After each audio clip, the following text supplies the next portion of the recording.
ಮಂಡ್ಯದ ವಿಚಾರ ಅಂತ ನೋಡಿದಾಗ ಕಬ್ಬಿನಷ್ಟೇ ಸಿಹಿಯಾದ ಮತ್ತೊಂದು ಸುದ್ದಿ ಸಿಕ್ಕಿದೆ. ಅದು ಕುಮಾರಸ್ವಾಮಿ ಅವರು ಸಂಸದರಾಗಿ ಆಯ್ಕೆಯಾಗಿದ್ದಷ್ಟೇ ಅಲ್ಲ, ಕೇಂದ್ರದಲ್ಲಿ ಸಚಿವ ಸ್ಥಾನವನ್ನ ಕೂಡ ಗಿಟ್ಟಿಸಿಕೊಂಡಿರೋದು. ಈಗ ಅವರು ಬಾಯಿ ಬಿಟ್ಟು ಇಂಗಿತವನ್ನ ವ್ಯಕ್ತಪಡಿಸಿದ್ದಾರೆ, ತಮ್ಮ ಇಷ್ಟವನ್ನ ಹೇಳಿದ್ದಾರೆ. ನನಗೆ ಕೃಷಿ ಖಾತೆ ಕೊಟ್ರೆ ಬಹಳ ಉತ್ತಮ, ಚೆನ್ನಾಗಿ ನಿರ್ವಹಿಸ್ತೀನಿ ಅಂತ. ಈ ಹಿನ್ನೆಲೆಯಲ್ಲಿ ಒಂದು ವೇಳೆ ಅದೇ ಖಾತೆ ಕೊಟ್ರೆ ಅವ್ರ ಮುಂದೆ ದೊಡ್ಡ ದೊಡ್ಡ ಸವಾಲುಗಳೇ ಇದೆ. ಪ್ರಚಾರದಲ್ಲಿ ಕಾವೇರಿ ಮೇಕೆದಾಟು ಪ್ರಸ್ತಾಪ ಮಾಡಿದ್ರು HDK. ಈಗ ಅವರೇ ಕೇಂದ್ರ ಸಚಿವರಾಗ್ಬಿಟ್ರೆ ಅವೆಲ್ಲವನ್ನ ರಾಜ್ಯದ ಪರವಾಗಿ ಸ್ವಲ್ಪ ವಾಲಿಸಬೇಕಾದಂತಹ ವಿಚಾರ ಬರುತ್ತೆ. ತಮಿಳುನಾಡಿಗೆ ನೀರು ಹರಿಸೋದಾಗಿರ್ಬೋದು, ಮೇಕೆದಾಟ ಆಗಿರ್ಬೋದು, ಮಹದಾಯಿ ವಿಚಾರ ಆಗಿರ್ಬೋದು, ಎಲ್ಲವನ್ನ ಈಗ ಇಲ್ಲಿ ತನಕ ಕೇಂದ್ರ ಅಂತಿದ್ರಲ್ಲ, ಅನ್ನಕ್ಕಾಗಲ್ಲ. ಅವರೇ ಖುದ್ದು ಒಂದು ರಾಜ್ಯದ ಪರವಾಗಿ ಕೆಲವೊಂದು ಸಿಹಿ ಸುದ್ದಿಗಳನ್ನ ಕೊಡ್ಬೇಕಾಗತ್ತೆ. ಕಾವೇರಿ ಜಲ ವಿವಾದ ಇತ್ಯರ್ಥ ಮಾಡುವಂತಹ ವಿಚಾರ ಏನೇನು, ಒಂದು ವೇಳೆ ಅವರಿಗೆ ಕೃಷಿ ಖಾತೆಯೇ ಸಿಕ್ಕಿದ್ರೆ ಸವಾಲುಗಳು ಏನೇನು ಅಂತ ನೋಡ್ತಾ ಇದ್ದೀವಿ. ಮೇಕೆದಾಟು ಯೋಜನೆ ಇಷ್ಟು ವರ್ಷಗಳಾದ್ರೂ ಕೂಡ ಅನುಷ್ಠಾನ ಆಗಿಲ್ಲ. ಇವರು ಅದೇ ಖಾತೆಯನ್ನ ತಗೊಂಡ್ರೆ ಅನುಷ್ಠಾನ ಮಾಡುವಂತಹ ಸವಾಲು. ರೈತರ ಕೃಷಿಗೆ ಆಧುನಿಕ ತಂತ್ರಜ್ಞಾನದ ಸ್ಪರ್ಶ ಕೊಡುವಂಥದ್ದು, ಅದಕ್ಕೆ ಅವರು ಕೂಡ ಬಹಳ ಹುಮ್ಮಸ್ಸು ಉತ್ಸಾಹದಲ್ಲಿದ್ದಾರೆ. ಇನ್ನು ಕೃಷಿ ಉದ್ಯಮಗಳನ್ನ ಹೆಚ್ಚೆಚ್ಚಾಗಿ ತೆರೆಯುವಂಥದ್ದು HDK ಇರುವಂತಹ ಸವಾಲು ರಾಜ್ಯದಲ್ಲಿ ಪರ್ಟಿಕ್ಯುಲರ್ ಆಗಿ. ಇನ್ನು ರೈತರ ಬೆಳೆಗಳಿಗೆ ವೈಜ್ಞಾನಿಕ ಬೆಲೆ ನಿಗದಿ ಮಾಡುವಂಥದ್ದು, ಕನಿಷ್ಠ ಬೆಂಬಲ ಬೆಲೆ ಅಂತ.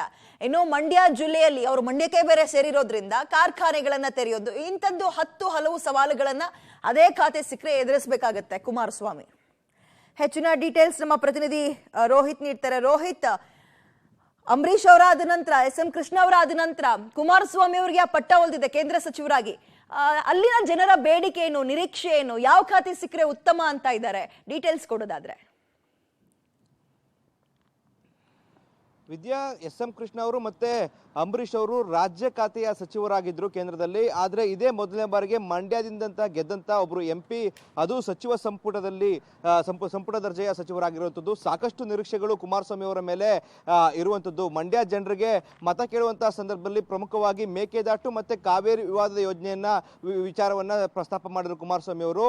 ಅಂದ್ರೆ ನಾನು MP ಆದ್ರೆ ಕಾವೇರಿ ವಿವಾದವನ್ನ ಪ್ರಾಮಾಣಿಕವಾಗಿ ಬಗೆಹರಿಸುವ ನಿಟ್ಟಿನಲ್ಲಿ ಕೂಡ ಕೆಲಸ ಮಾಡ್ತೀನಿ, ಜೊತೆಗೆ 5 ವರ್ಷದ ಅವಧಿ ಮುಕ್ತಾಯ ಆಗುವ ಹೊತ್ತಿಗೆ ಮೇಕೆದಾಟು ಯೋಜನೆಯ ಶಂಕುಸ್ಥಾಪನೆ ಕೆಲಸವನ್ನು ಕೂಡ ನಾನು ಮಾಡ್ತೀನಿ ಅನ್ನೋ ನಿಟ್ಟಿನಲ್ಲಿ ಅವ್ರು ಹೇಳಿದ್ರು. ಈ ಒಂದು 2 ವಿಚಾರವನ್ನ ಪ್ರಮುಖವಾಗಿ ಅವರು ಗಮನದಲ್ಲಿಟ್ಕೊಂಡು ಈಡೇರಿಸಲೇಬೇಕಂತ ವಿಚಾರಗಳು ಇರುವಂತದ್ದು. ಆ ನಿಟ್ಟಿನಲ್ಲಿ ಇದ್ರ ಬಗ್ಗೆ ಹೆಚ್ಚು ಕಾನ್ಸಂಟ್ರೇಟ್ ಮಾಡಬೇಕಾಗುತ್ತೆ. ಅದರ ಜೊತೆಗೆ ಮಂಡ್ಯ ಜಿಲ್ಲೆ ಕೃಷಿ ಪ್ರಧಾನವಾದಂತಹ ಒಂದು ಜಿಲ್ಲೆ ಆದ್ರಿಂದಾಗಿ ರೈತರ ಒಂದಷ್ಟು ವಿಚಾರಗಳಾಗಬಹುದು, ಮತ್ತೆ ಅವರ ಅಭಿವೃದ್ಧಿ, ವೈಜ್ಞಾನಿಕ ಬೆಲೆ, ಇವೆಲ್ಲವನ್ನು ಕೂಡ ಅವರು ಗಮನ ಹರಿಸಬೇಕಾಗಿರುವಂತದ್ದು. ವಿದ್ಯಾ, ಎಸ್, ಥ್ಯಾಂಕ್ ಯು ತಮ್ಮ ಡೀಟೇಲ್ಸ್ಗೆ ರೋಹಿತ್.